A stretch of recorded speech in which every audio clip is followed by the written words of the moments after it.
మనిషి నిమిషానికి 15 సార్లు శ్వాస తీస్తాడు. 100 నుండి 120 సంవత్సరాలు బ్రతుకుతాడు. తాబేలు నిమిషానికి 3 సార్లు శ్వాస తీస్తుంది. 500 సంవత్సరాలు బ్రతుకుతుంది. అయితే శ్వాసలు తగ్గించడం వలన ఆయుష్షు ఎలా పెరుగుతుంది? ప్రాణాయామం యొక్క శక్తి గొప్పదనం తెలుసుకోవడానికి ప్రయత్నం చేద్దాం. మన శరీరం కోట్ల కణాల కలయిక వలన ఏర్పడింది. 1 గ్రామ్ మానవ మాంసంలో కోటాను కోట్ల కణాలు ఉంటాయి. వీటిని సెల్స్ అంటాం. ఈ ప్రతి కణంలోనూ మైటోకాండ్రియా హరితరేణువు అనే ప్రత్యేక కణ వ్యవస్థ ఉంటుంది. ఈ మైటోకాండ్రియా మనం శ్వాస తీసుకున్నప్పుడు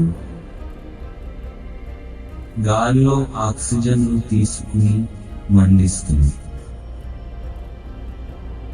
దీని ద్వారా ఉష్ణం జనిస్తుంది. ఈ ఉష్ణమే మనం ప్రాణాలతో ఉండటానికి కావలసిన ఉష్ణ ప్రాణశక్తిని ఇస్తోంది. ఇలా శరీరంలోని కాలిగోరు నుండి తల వెంట్రుకలు చివర వరకు ఉన్న ప్రతి కణంలోనూ ఉష్ణం జనిస్తున్నది. ఇలా ఒక్కొక్క కణం నిమిషానికి 15 సార్లు ఉష్ణాన్ని జనింపజేస్తుంది. ఎందుకంటే మనం నిమిషానికి 15 సార్లు శ్వాస తీసుకుంటాం కాబట్టి. ఇలాంటి కణం 3 రోజులు ఏకధాటిగా పనిచేసి తరువాత ఉష్ణాన్ని పట్టించే సామర్థ్యం కోల్పోయి మరణిస్తుంది. ఇలాంటి మృత కణాలు మలినాల రూపంలో శరీరంలోంచి బయటకు వెళ్ళిపోతాయి. ఎప్పుడైతే ఒక మృత కణం బయటికి వెళ్ళిందో ఆ స్థలంలో ఒక కొత్త కణం మనం తీసుకునే ఆహారం ద్వారా తయారవుతుంది. ఉదాహరణకు మన గుండెలో 1000 మృత కణాలు తయారయ్యాయి అనుకుంటే ఆ కణాలని విసర్జన, ఉమ్ము, మూత్రం ద్వారా బయటికి వెళ్ళిపోయి గుండెలో ఖాళీ ఏర్పడినప్పుడు మాత్రమే ఆ స్థలంలో కణాలు తయారవుతాయి. పాత వాటిని ఖాళీ చేస్తేనే కొత్తవి రాగలుగుతాయి. అందుకే ప్రతిదినం మన మల విసర్జన క్రియ అతి ముఖ్యమైనది. ఎవరైతే మల విసర్జన సరిగా చేయరో వారి శరీరం నిండా ఈ మృత కణాలు టాక్సిన్స్ నిండిపోయి సరిగా ఉష్ణం జనించక తీవ్ర రోగాల బారిన పడతారు. కనుక ఈ టాక్సిన్లను బయటికి పంపే డిటాక్సిఫికేషన్ విసర్జన చాలా ముఖ్యం. ఒక కణం 15 సార్లు ఉష్ణాన్ని ఉత్పత్తి చేస్తే 3 రోజులు జీవిస్తుంది.